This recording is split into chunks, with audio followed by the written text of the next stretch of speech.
നമസ്കാരം. എല്ലാവർക്കും കൊച്ചിൻ ഡെയിലീസിലേക്ക് സ്വാഗതം. കൂടുതൽ വാർത്തകൾക്കായി എല്ലാവരും ചാനൽ ഫോളോ ചെയ്യുക. നമ്മുടെ ഇന്നത്തെ വിഷയം കേരളത്തിൽ വളർന്നുകൊണ്ടിരിക്കുന്ന ജാതിമത വർഗീയ പ്രസ്ഥാനങ്ങളുടെ കാര്യമാണ്.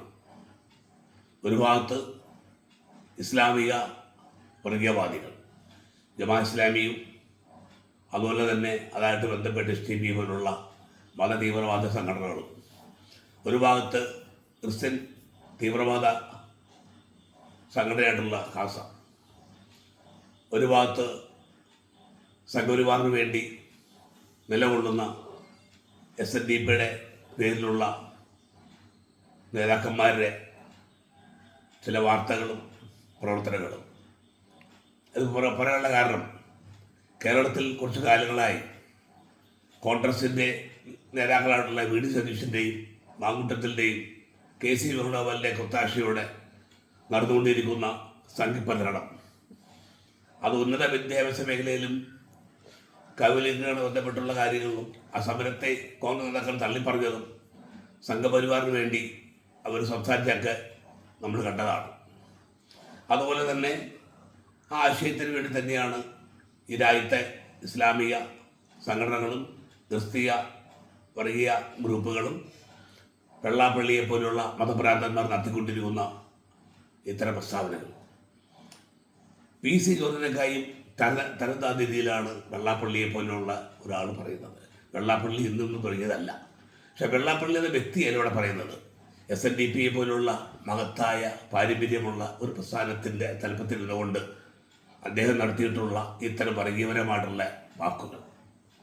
നമുക്കറിയാം, കേരളം ലോകത്തിന് മുമ്പിലും ദൈവത്തിൻ്റെ സ്വന്തം നാടെന്ന് അറിയപ്പെടുന്ന ഒരു സംസ്ഥാനമാണ്. അതിലേറ്റവും കൂടുതൽ പണിയെടുത്തതും സമരം നടത്തിയിട്ടുള്ളതും മഹാനായ ശ്രീനാരായണ ഗുരുവും സൗദൻ അയ്യപ്പനും പൽപ്പു ആശാനും കുമാരനാശാനും ഉൾപ്പെടെയുള്ള SNDPയായിട്ട് ബന്ധപ്പെട്ടിട്ടുള്ള നേതാക്കളാണ്. കേരളത്തിൻ്റെ നവോത്ഥാന പ്രസ്ഥാനത്തിൻ്റെ മുഖ്യശില്പി. ഹൈദരാളിയെ പോലെയും ചട്ടമ്പസ്വാമികളെല്ലാം അതിൽ കൂട്ടായി പ്രവർത്തിച്ചതിൻ്റെ ഫലമാണ് കേരളം ഇന്നത്തെ ഒരു സാംസ്കാരിക പരമായ ദൈവത്തിൻ്റെ സ്വന്തമായിട്ട് മാറിയത്. ആ സ്ഥാനത്ത് നിന്നാണ്, ആ മഹാനായ ഗുരുവിൻ്റെ പ്രസ്ഥാനത്തിൽ നിന്നുകൊണ്ടാണ് വെള്ളാപ്പള്ളി സംഘപരിവാറിനേക്കായും കഠിനമായ രീതിയിൽ സംസാരിക്കുന്നത്. വിരുന്നു വരുന്നവർ വീട്ടുകാരായി, ഇവിടെ ജനിച്ചവർ പുറത്തായി. വെള്ളാപ്പള്ളി മനസ്സിലാക്കണം, ഇന്ത്യയുടെ സംസ്കാരവും പാരമ്പര്യവും മനസ്സിലാക്കണം.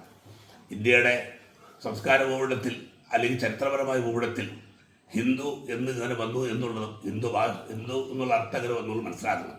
ഇന്ത്യയുടെ പാരമ്പര്യം എന്ന് പറയുന്നത് ദ്രാവിഡ സംസ്കാരമാണ്, വേറെല്ലാം വരവാണ്. വെള്ളാപ്പള്ളി ഉന്നയിക്കുന്ന ഏത് ജാതിയാണോ ഏത് പേരാണോ അതും വരവാണ്. ഇസ്ലാമികപരമായ സംസ്കാരങ്ങളും ക്രിസ്തീയപരമായിട്ടുള്ള കാര്യങ്ങളും ഒട്ടനവധി കാര്യങ്ങളൊക്കെ ഉണ്ട്.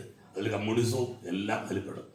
അല്ലാതെ ഇന്ത്യൻ സംസ്കാരം എന്ന് പറഞ്ഞിട്ടുണ്ടെങ്കിൽ ദ്രാവിഡവും അതുപോലെ തന്നെ ബുദ്ധായിസവും ജൈനിസവും ഒക്കെ ആയിട്ട് ബന്ധപ്പെട്ടാണ് ആദ്യം നമ്മുടെ നാട് അറിയപ്പെട്ടിട്ടുള്ളത്.